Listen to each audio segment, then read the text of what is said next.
Saya Nur Maulida Rahmawati Arif, mahasiswa STK IPB GRI Lumajang, Prodi Matematika 2019B. Pendidikan bukan hanya persoalan ke sekolah maupun ke kampus selalu mendapatkan ijazah, tetapi soal memperluas wawasan serta menyerap ilmu kehidupan. Dan pada kesempatan ini saya akan menjelaskan mengenai prosesor komputer. Semoga bisa bermanfaat bagi rekan-rekan semuanya. Pengertian prosesor komputer. Prosesor komputer adalah sebuah IC yang dapat mengatur semua kinerja sistem operasi komputer mulai dari menjalankan tugas hingga melakukan perhitungan data dan membaca data. Kinerja prosesor tidak akan maksimal tanpa adanya komponen pendukung yang memiliki peran dan fungsinya masing-masing. Selanjutnya, bagian-bagian dari prosesor komputer, yaitu yang pertama, kontrol unit. Kontrol unit adalah salah satu komponen yang terdapat pada prosesor yang berfungsi untuk mengontrol jalannya data, baik input ataupun output.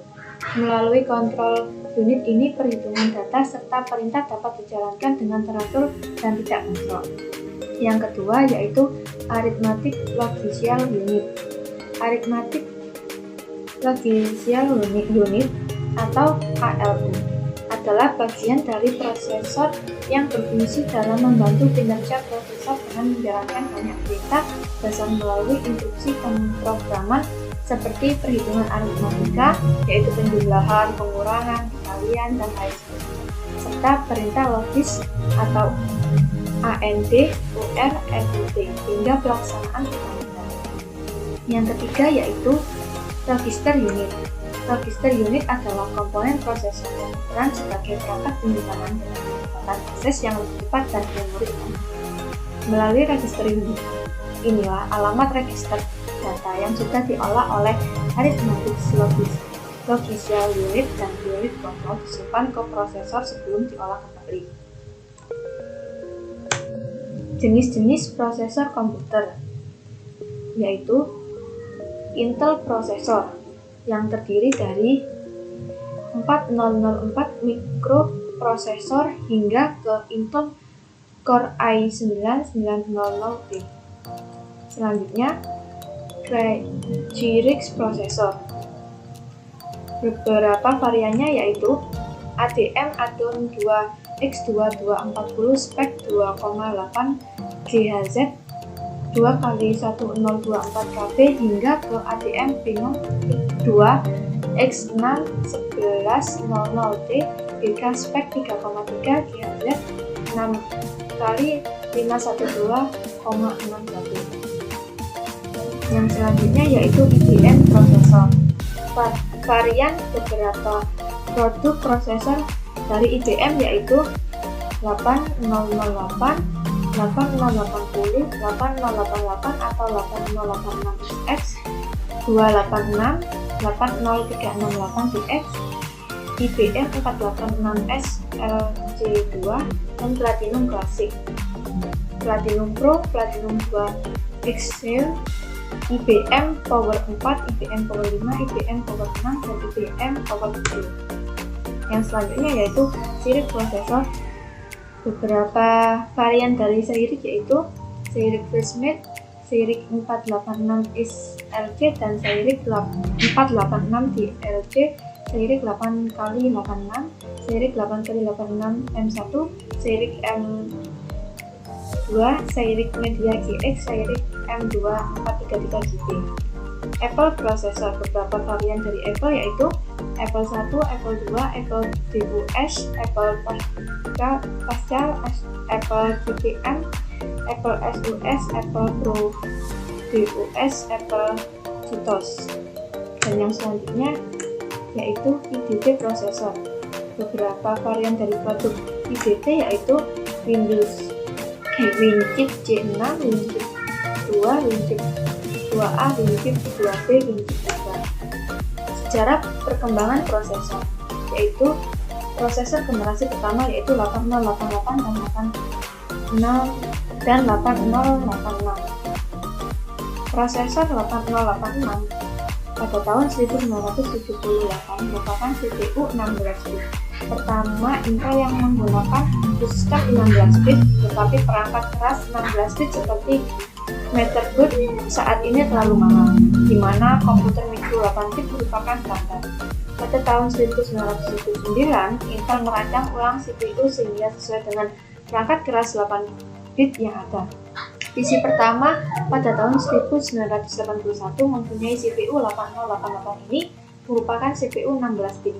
Databus data eksternalnya hanya 8 bit yang memberi kompatibelan dengan perangkat keras yang ada. Prosesor generasi kedua yaitu 80286. Prosesor 80286 ini pada tahun 1982 juga merupakan prosesor 16 bit. Prosesor ini mempunyai kemajuan yang relatif besar dibanding chip-chip generasi pertama. Frekuensi clock ditingkatkan, tapi perbaikan yang utama ialah optimasi penanganan perintah.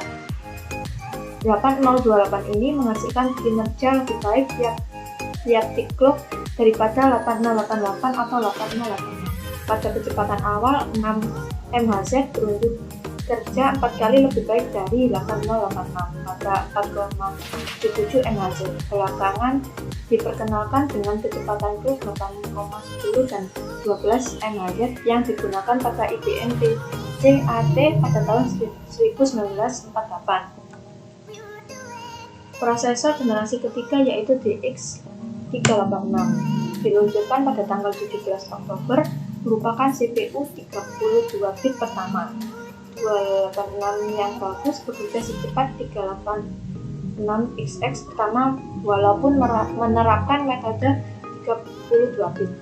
Prosesor ini dapat mengalamati memori hingga 4 GB dan mempunyai cara pengalaman yang baik daripada bekerja pada kecepatan clock 16,20 dan 32 MHz. Belakangan, Cyrix dan IBM membuat Exynos atau turunan-turunan yang bekerja pada 40 MHz. 386 mengenalkan metode kerja baru di samping model real dan protected pada 286. Prosesor generasi keempat yaitu 80486DX dikeluarkan pada tanggal 10 April 1989 dan bekerja 2 kali cepat daripada pendahulunya.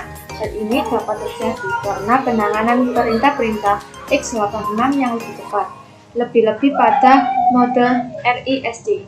Pada saat yang sama, kecepatan bus dinaikkan, tetapi 386DX dan 486DX merupakan chip 32 bit, sesuatu yang baru dalam 486 ialah menjadikan satu coprocessor atau prosesor membantu matematis. Sebelumnya, microprocessor yang harus dipasang merupakan chip 387 yang besar. 486 juga merupakan ZL18KB. Prosesor generasi 5 Platinum Classic atau P54C dikembangkan oleh Intel yang dikeluarkan pada tanggal 22 Maret. Prosesor Platinum merupakan super skala yang berarti prosesor ini dapat menjalankan lebih dari satu perintah tiap tick. Prosesor ini menangani 2 perintah tiap tick sebanding dengan 2 buah 486 dalam satu chip. Terdapat perubahan yang besar dalam bus sistem. Lebarnya lipat 2 menjadi 64 bit dan kecepatannya meningkat dari 60 hingga 66 MHz. Selanjutnya, prosesor generasi 6 yaitu Platinum Pro. Perkembangan Platinum Pro dimulai pada tahun 1991 di Oregon. Diperkenalkan pada tanggal 1 November. Platinum Pro merupakan prosesor RISC murni dioptimasi untuk pemesan 32 bit pada Windows NT atau OS 2. Fitur yang baru ialah bahwa ZL2 yang menjadi satu chip raksasa dengan chip 4 persegi panjang dan SCUD 8-nya unit CPU dan ZL2 merupakan unit yang dipisah dalam chip. Yang terakhir yaitu prosesor generasi 7 ATM K7 Atlan. Prosesor ATM utama yang sangat menggemparkan Athlon K7 diperkenalkan pada bulan Agustus. Tanggapan Intel tidak dapat diharapkan hingga akhir tahun dalam bulan-bulan pertama. Pasar menanggapi Atlan sangat positif, nampaknya seperti yang diharapkan untuk mengungguli Pentium 3 pada frekuensi klub yang sama. Terima kasih, semoga bermanfaat untuk rekan-rekan semuanya. Wassalamualaikum warahmatullahi wabarakatuh.